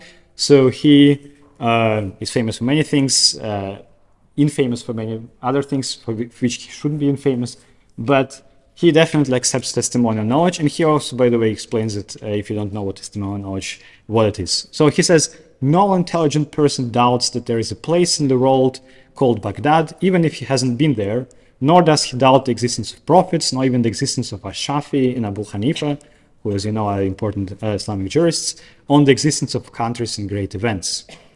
His contemporary Mutazilite colleague, Abul Hussein al-Basri, says, we intuitively find ourselves believing with certainty that Egypt, Khorasan, and others exist when there are recurrent testimonies, tawatur akhbar, about them. So what testimonial knowledge is? It is knowledge of facts that you haven't observed yourself. So it's very difficult to pick an example that kind of will suit every room. I hope no one has ever been to Antarctica. This kind of works usually. So we haven't been to Antarctica, but we know that it exists somehow because other people told it. And Islamic scholars regard this kind of knowledge as a fully valid type of knowledge, as you can see here. It is extremely important for Islamic jurisprudence because akhbar, the testimonies, play a very important role in Islamic law because they provide sources for legal reasoning in lots of cases when you haven't observed events yourself that happened during the Prophet's lifetime, but you can still kind of draw conclusions based on these testimonies, even you haven't been there yourself, because you have received those testimonies. So testimonies is a source of knowledge, even if we haven't seen these things ourselves. Now, what does Avicenna say about testimonial knowledge? He agrees. He says testimonial propositions, so these items of knowledge, tawaturat, are those in which the soul rests completely, which is a nice way to say that we can certain about them. So the doubt is removed from them despite its possibility, due to the multiplicity of witnesses, insofar as suspicion is removed from the occurrence of these testimonies by way of agreement and corroboration. An example of this is our belief that Mecca exists and that Galen, Euclid, and others existed. It is this certitude which decides the completeness of the observations, not the number of observations. So interesting things are happening here. So first of all, quite straightforwardly, Ibn Sina accepts that testimonial knowledge is knowledge. You remember what I just said about Aristotelian theory of knowledge? This is a scandal. This is impossible. Like, knowledge is of necessary facts. You cannot have scientific knowledge based on these kind of propositions. And now, if you think back in what Ibn Sina said about in his autobiography, he did say that he studied jurisprudence, and he did say that he excelled in it. He excelled in everything, so he also excelled in jurisprudence. So there is no doubt that he encountered the theory of tawatur al-akhbar, of the theory of reports about the life and deeds of Prophet, and he thought with his kind of Aristotelian mind that it needs to fit somewhere into Aristotelian epistemology, so he reformed Aristotelian epistemology in very serious ways. It's also interesting how he formulates, how do we know actually based on testimonies? So it's not like I know that Mecca exists because 100 people told me so. If it had been 99, I would not know it. So he doesn't say that there is certain specific number where you can draw the line, say like, okay, 10, not okay, 12 maybe works. It doesn't work in this way. It's a different theory of knowledge. It's more about finding ourselves in the state of certainty. So we are certain that Mecca exists. And that is how we know that Mecca exists. It's not that we provide an additional kind of justification for it. I can come back to it in the Q&A. It's a very complicated theory, and we can discuss it. So let me conclude. Who was Ibn Sina? First of all, he was a genie. He presents himself as a genie, and he is right about it. I cannot exaggerate it at all. So he was absolutely an innovating and original thinker, and he was a self-made intellectual, so a person from a small village in Transoxania who managed to become basically one of the most influential scholars in the history. He's a systematizer and a theoretician of medicine who determined the course of the subject, at least until the 17th century. But by the way, I don't mention it otherwise in the introduction, but of course there is this notion of tip Yunani, and it's still very much based on Ibn Sina's medical thought, so it's kind of still alive in our days. Ibn Sina is also, without any exaggeration, just simply the most influential philosopher of the Islamic world. Now here I maybe should pause for a second and say, okay, there is also Ibn Rushd lecture series here. Ibn Rushd is also very important, but if you think about it, Ibn Rushd is way more important in the Latin West, in the Europe, than in the Islamic world itself. Ibn Sina is the philosopher who is the most important and the most influential one in the Islamic world itself, besides being also very important for European philosophy, of course. And finally, Ibn Sina is a kind of very courageous scholar who doesn't hesitate to innovate, to combine, to go forward. So we have seen two examples today of his combination of ancient Greek philosophical heritage and Islamic doctrines in a kind of original and unprecedented way that is so just great and so convincing the way how he did it that it became the standard of doing philosophy for ages to come. That's it. Thank you.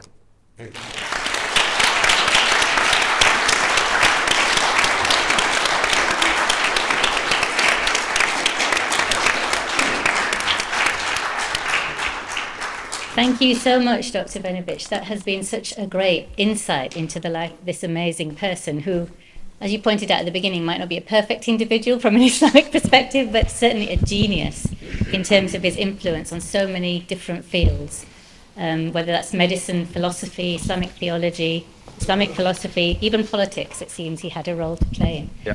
So we have about half an hour now for questions and answers. Please do take advantage of this opportunity to ask Dr. Benevich anything that might have occurred to you while you were listening to this lecture. Please put your hands if you have a question. Yes. Thank you for an enthralling lecture, and it really was captivating. I didn't fall asleep any part through that, so I thoroughly enjoyed it. But one thing that was going through my mind was, for such an influential person, nowadays, that sort of spread of his ideas would be very quick. We can understand that, but in his time, how was his philosophy, how his way of thinking spread so quickly? Because it's obvious that it became evident in his own lifetime, whereas normally with others, it was after they died and other people had brought that up. So how was he that influential at that time? Thank you. That's an amazing question. As a matter of fact, so I think sometimes we tend to maybe underestimate medieval people. We think that they lived in these little villages and never traveled, but actually dissemination of knowledge and the kind of travel of knowledge was extremely quick. And it's very impressive to look at it, how it works, because they used to trade all the time. And the caravans would go from one city to another, especially in the Islamic world, if you think about it, because there were no borders, there were no, visas and stuff. You just go, and texts were transmitted with incredible speed. So Ibn Sina's texts appeared very far, like in Al-Andalus, immediately in the same century. It happened very quickly. Now in his own realm, in Khorasan, so the territory around Iraq and Iran, it was immediately. It's not like it needed to be delivered, or he had to become. So his fame traveled even before his death, and the texts were copied and they were carried around. He was, by the way, not very careful about his own texts. His student complains that he was writing the texts and then giving it to someone as a present and then forgetting about it, which is, for us as contemporary scholars, makes us cry, because if you had been a little bit more careful with them, we would have way more to read.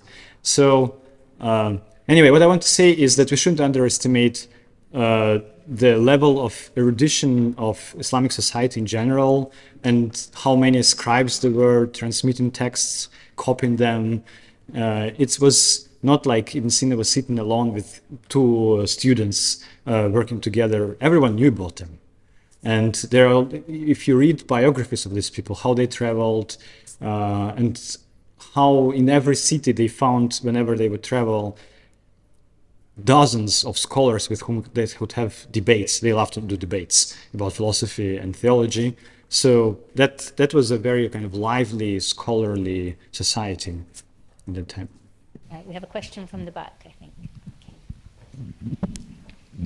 Thank you very much for a wonderful subject, which was huge, and you put it into a very small, covered it in a very small time.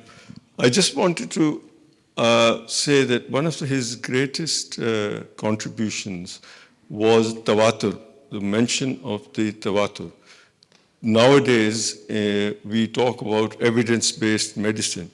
We don't talk about anecdotes, and that was, or we don't take anecdotes as a basis for our treatments, or I'm a physician myself, but I think that evidence-based medicine and the study and learning of medicine, I think, was one of his greatest achievements, and his legacy lives on even today. I understand that when the new edition of the canon is published, it is almost sold out immediately. Yeah, so it will live on. His name will live on. Yeah, thank you.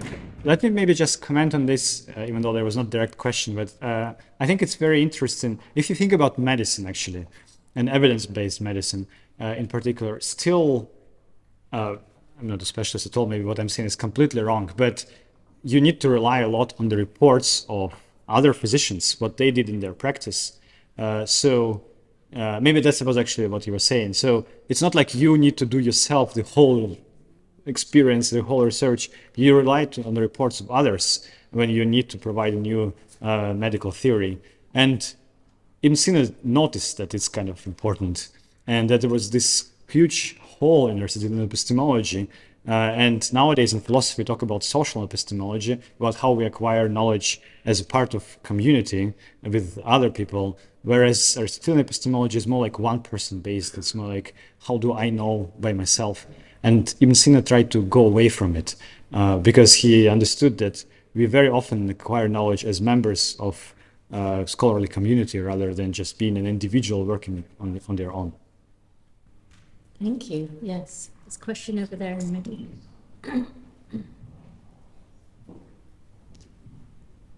Apologies, first of all, I came in late, so I missed the earlier part of it. But when I came in, I saw your slide on the thought, intuition, and prophecy, and how he translated Greek philosophy and then went on to his own ideas of philosophy. What struck me is that he brought in spirituality, brought in prophecy, it seems. But I'm aware that the Greek tradition had its own religious connotations in his philosophy and so forth. Was it really any different? Or was it the first time that spirituality came into philosophy? And if that is the case, what happened after that, say in Europe and Greece? How did his spiritual connection was accepted and is still accepted? Thank you. That's a really brilliant question to the extent that I'm not sure I can reply to all parts of this question. So maybe let me just put it like this. I don't think Ibn Sina himself was aware of any kind of theory of intuition or spirituality in Greek thought. This is just not the text that he had access to. So he had like Aristotelian treatises on logic, and they don't really mention anything about spirituality for what I know. So he just kept it. Although there is something there that maybe he could have understood this way. So otherwise, his theory of intuition has become extremely influential, of course, in the Islamic world. Now, notice that there is a bit of a difference here in terms of like whether we talk about spirituality or prophetic intuition. So because what he was talking about is really certain ability that some people have and others don't. I don't think he would say that you can acquire it for spiritual exercises. You cannot become a prophet for spiritual exercises, at least if you see it this way. So it is more or less inborn, God-given, I don't know, it depends on the theory in question, but it is this capacity that you have. And then people have it to different extents. You can train it, like Al-Ghazali would be arguing that you can train it, but it will still essentially be the same. So this capacity to jump over the reasoning process. And I think it has become standard. I don't think it had so much influence though in Europe. But in Islamic East especially, it was important. I must mention that there is actually another story to be told there. This is the influence of Ibn Arabi in the Akbarian tradition, starting for some moment. It kind of came in, competed with Ibn Sina, and it was a little bit different from what Ibn Sina was suggesting in terms of intuition. But his theory, yes, it was one of the standard ones, at least for centuries in the Islamic East. And maybe not in Europe, I don't think so, because their theory of prophecies looked a little bit different. But thank you, it's a really good question. My question is around, obviously, most of his masterpieces and the work that he did in terms of manuscripts were around medicine. However, he also wrote the Book of Healing, which is in fact an encyclopedia in terms of science, religion, philosophy, and ethics, and so on. My question is, where have things parted? Like at the moment, we don't find many scientists now sort of delving into philosophy, delving into religion and ethics. So how would you comment, where did it all sort of change? And secondly, what would be your message after reading so deeply into Ibn Sina for the new scientists, for the new philosophers and so on, and also religious scholars? Thank you. Thank you. Both questions excellent. Yes, so Ibn Sina, it's very interesting. So if you think back about, you probably late, as you said, but think back about autobiography and how he presents his course of studies. So you start with ethics, religious education, literature, then you start studying mathematical sciences, then you study medicine, then you study philosophy. There is a logic to it, and actually people wrote about it. So Ibn Sina sees it all as a hierarchy. It's called hierarchy of sciences. So all sciences are interconnected. And actually, in order to know medicine, Ibn Sina would argue that you also need to know metaphysics. So he had a different view of sciences from how we see them nowadays when we think about, oh, I study philosophy, oh, I study physics, and we never talk to each other. So he didn't think that he would be like scandalized by the way how education looks nowadays in higher education institutions when there is this very strict boundaries between sciences and divisions. Now, how did it come about? I'm not a historian of science, so I'm not entirely sure. Most probably it is one of the fruits of so-called enlightenment. I say so-called because I'm very much against this notion. But when people started like specializing in one field or another, when natural sciences started to see themselves as being different, as being like driven by experience and so on, unlike all these abstract sciences like philosophy and so on. Ibn Sina wouldn't see it that way, of course. And actually nowadays, even this is, at least in philosophy, it's very much doubted, and it's called positivism, because this idea that like there is positivist scientists and there is philosophy is very much problematized these days.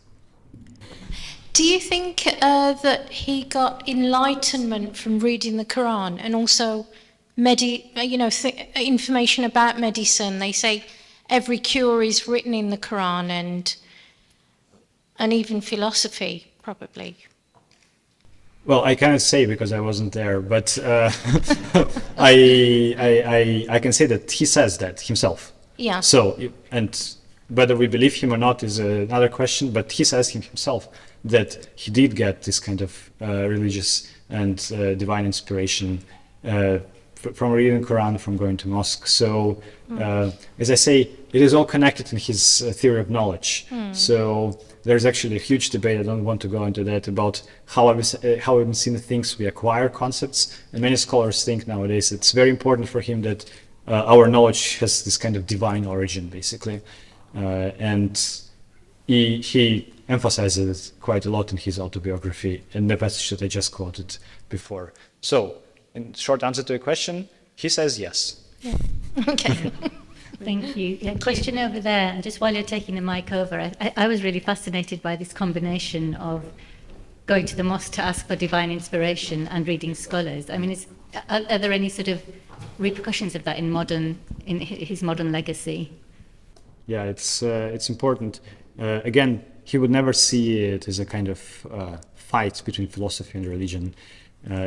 Actually, in his own, I wanted to put it as a third topic. So in his own understanding of relation between philosophy and religion, they just deliver the same set of truths in a different way. So philosophy is, more syllogism based, and for people who can go for a logic class, survive for the logic class, and then they can do philosophy. And religion actually delivers the same kind of truths, like that there is one God and so on, and in a different way. For revelation, but the content is the same. That's his point. Yeah. Question. I just wanted to understand a little bit more about Ibn Sina, the man, and was he married? Did he have a family? What kind of people were around him on a regular basis? It's a very good question. There's actually a project right now going on in Nijmegen. It's called Avicenna Alive. That kind of addresses all these questions. Who were people around him? Because we don't know so much. People haven't looked into this. This is all very important questions. We are academics. We like texts. We look exactly like we don't care about people so much, although we should. So yes, it's. I know that he had a brother. I think that comes up sometimes, but otherwise we don't know much about him being married or something of that sort. And we don't know anything about his children, for example, whether he carried on his philosophical legacy or not. Yeah, we have a young questioner at the back. Did Ibn Sina's work get traduced in Europe? Yes, absolutely. So he was translated like 12th century, more or less, like 800 years ago. And the kind of medicine was completely translated into Latin. And as I say, became one of the main textbooks. So if you had to go to school to study medicine in medieval Europe, you would read Ibn Sina. Otherwise, the healing, the Kitab al-Shifa was also translated. Not so much. When Muslim scholars translated from Greek into Arabic, they kind of did a better job. They translated more things when the Arabic text was translated into Latin. Thank you very much. I was extremely delighted that you highlighted certain pertinent theories which Avicenna proposed and pronounced and propounded.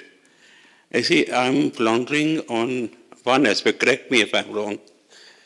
There seems to be a cognitive dissonance on the concept that you have explained, on the concept of intuition, the normal connotation that we understand today, and maybe that he has a different connotation altogether, vis-a-vis the concept of tajriba. It seems to me that they don't go hand in hand. Intuition is something which I understand, maybe my knowledge is very limited, that it is probably that it comes through other than five senses. Tajriba is something that you undergo a process or some sort of activity by way of which you get some results. If my perception is not correct, or if it is so, does he believe that intuition and tajriba go together? Yeah, that's a very good question. So his word for intuition is hads. In Arabic, it's a kind of different thing. So he does believe that it is a certain sense, certain faculty, as it's called, power in the brain that is there. So, and it allows to do this kind of jumps. But I agree with you that it's not how we use necessarily the word intuition mostly in our everyday life. We use it more in synonymous with instinct, maybe. So like you have a feeling that something is going on. This is not what intuition is for Ibn Sina, definitely. For that, he actually has another thing. It's called wahm, or tawahum. So the idea is that like when you sense danger, he says that even animals have this kind of faculty that like a sheep sees a wolf and they're like, oh, a wolf, let's run away.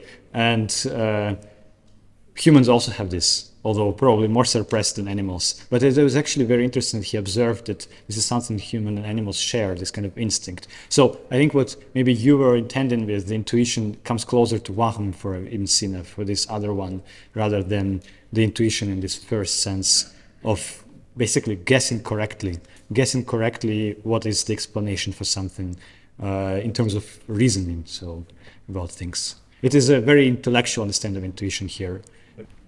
It's been absolutely fabulous, Fedor, to hear all this stuff from you. Clearly, he was quite a deeply believing person and yet a very deeply philosophical person. And one of the interesting things was that as this debate between Falsafa and Kalam developed in the Muslim world, you had thinkers like Ibn Rushd and Thomas Aquinas, etc., in the Western world taking this concept of an eternal universe in terms of cosmology, etc., and then Einstein falling into the trap, etc. And yet there were others like Al-Kindi and Ghazali talking about a beginning. And now we talk of the Big Bang, of course, as a original beginning of something. Where did he stand on this in terms of, was there a beginning or was it an eternal universe? And of course, there are debates going on currently. Ibn Sina, not me. Yeah, Ibn Sina, yeah. Well, where did he stand in this? Yeah, teaching philosophy students, I'm always scared. They always ask, what do you think? Eternalists, 100%.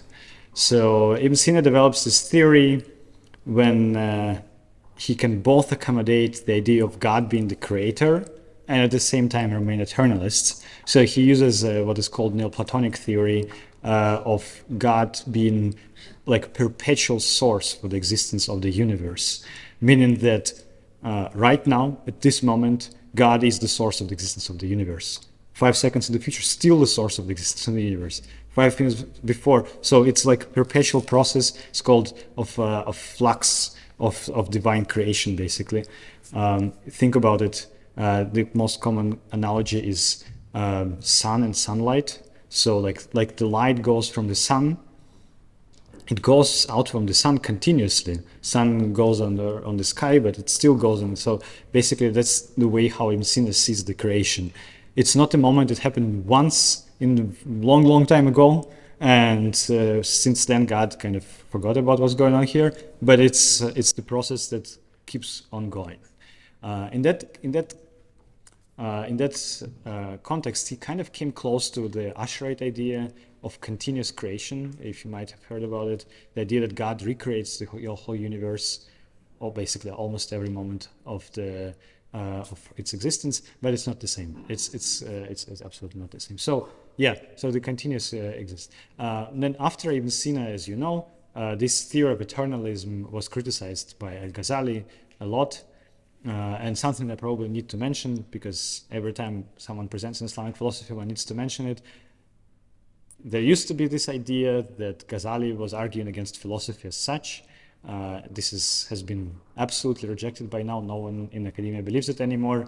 So, and it has been suggested that Ghazali was like going all the way against eternity of the universe, putting it in his fatwa as a reason to actually execute a philosopher.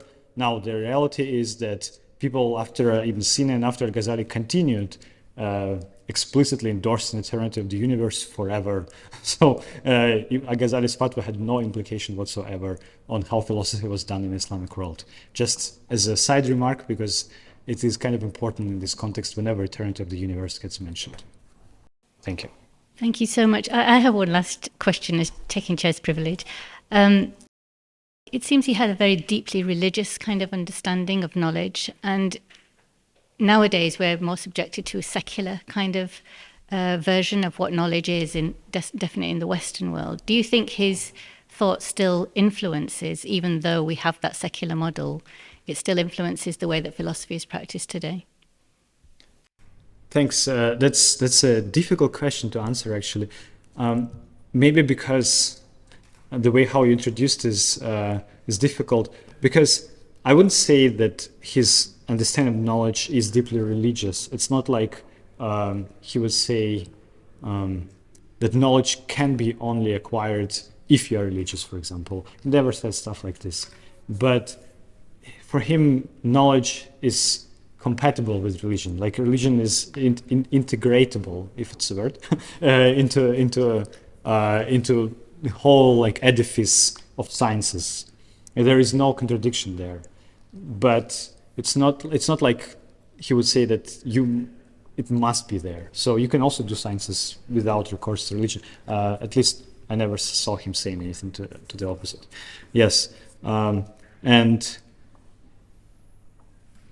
the idea of secularization of science was would be absolutely unclear to Ibn Sina or to anyone else writing philosophy in that period in the Islamic world, because it makes no sense. Because the first proposition of science is that God exists. Like, it's the first thing you need to prove in metaphysics. Actually, not the first, the last, but the most important one that you need to prove in metaphysics. And you remember I mentioned the hierarchy of sciences? So actually kind of everything is based on that. So you need to, like, if you want to secure your knowledge, you need to prove that God exists, and Ibn Sina provides the most famous and one of the most influential proofs for God's existence in the Islamic world. But they can do everything only afterwards. It's not about how you do scientific practice, but it's about how you justify your knowledge. So if you want your knowledge of medicine to be absolutely justified, ultimately it must be justified in the proposition God exists. That's how he sees it, the whole thing going together. Fantastic. Thank you so much. Can we have one more round of applause for Dr. Benevich?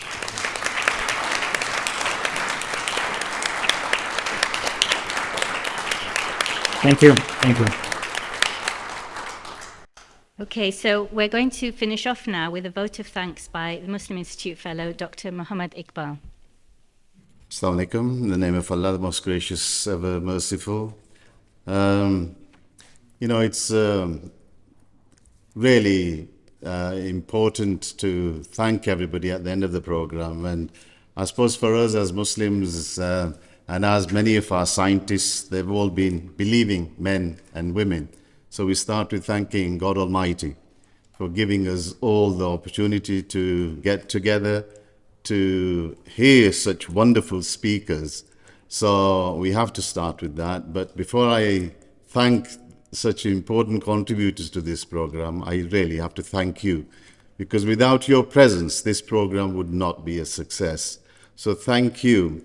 But it's important to acknowledge really the support we've had from our Lord Mayor and her team, Councillor Muhammad Iqbal, Emma and her team, who made this venue available to us.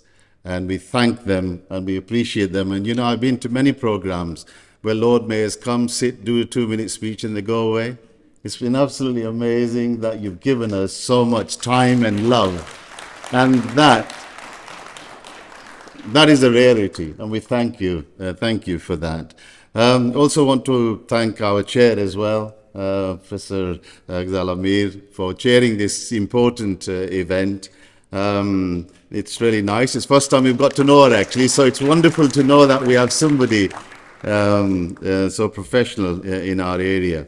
And then really to turn to our main contributors. What a wonderful and amazing lecture. I'm a relatively new member of the Muslim Institute, and I'd heard a lot about the Ibn Rushd lectures in London and the South that have been going on. But I think we've set a fairly well new standard up here with the Ibn Sina lectures. So Fedor, thank you so much, especially for somebody, a prof who's as young as him. Amazing, don't you think? And writing such influential books. So thank you so much, and we hope to have you again. Also thanks to Rizwan Baig Sahab and his family and his son and his daughter and all the members of his family, really, who put tremendous effort into adding to this program and this lecture series with their exhibition. When we went to see them in their house, it was like an Aladdin's cave, honestly. I mean, this is a tiny, tiny little bit of what he has. And inshallah, I hope that we develop this relationship and we'll have many more contributions from him as we develop the lecture series. It's an annual lecture series that's going to develop as well. Really important to acknowledge the support that's been given. Well, before I acknowledge the support, Qari Asim Sahab as well, thank you for your contribution. I think is that to Rashaf as well for the wonderful recitation. But I really want to thank the management at the Muslim Institute. Without their support, Amjad and I and our other members from the North, we would not have been able to pull together this program. They've inspired us, they've contributed financially to this event as well. So thank you for the moral support for arranging this program. Really appreciate it. And finally, really to thank our sponsor for the food, which I hope you will enjoy. The packs will be provided outside from my Lahore. Asghar Ali and his team have done a wonderful job. When we went to see them, he didn't ask questions, just said, what is the event about? What's the aim objective? We told him and he said, I'll just provide the food. And that is really inspiring from our business community, and I hope in the future as well, if there are members from the business community here, they'll do similar and we can hold bigger and better events as well. But apart from thanking broadly the Muslim Institute, I really have to thank Amjad. I know a number of us have worked closely with him, but Amjad has been the inspiration in getting this northern contingent of the Muslim Institute up and running. His family has given a lot of support as well, and we really appreciate that. A final plug, we're a relatively young and new group in the north. There's only a handful of us, and we need more of you to join us, to be honest. So they're an inspirational group. I've been to several of the events over the last 4 or 5 years in London, and they've been going for over 50 years. And what I heard at the last year's 50th year celebration was really inspiring of what they achieved over the 50 years. But we need more of you to make this a major national organization that can do a lot more for our communities and that can do a lot more for our country. Because this is very, very important that we build bridges between different communities and we create a greater understanding. And there's no better way to be able to share what some of our great thinkers. You know, Isaac Newton said, I've only given to you what I have because I stood on the shoulders of giants. And that's how science and progress works. But we need to stand on each other's shoulders and we used to learn from each other and contribute. So please join us, help us shape things for the future as well. And I know there are academic colleagues here from different universities as well. We would love to work with you. So, you know, do support us. There are membership forms as well. You've seen the website addresses, etc. So to the head table again, thank you so much. And to you, most importantly, thank you. I know the rain started when the registrations started at 5 o'clock and I was getting really worried, but I did a lot of prayers silently. Thankfully, God listens to us all. So thank you so much. Please enjoy the food outside and do join us again.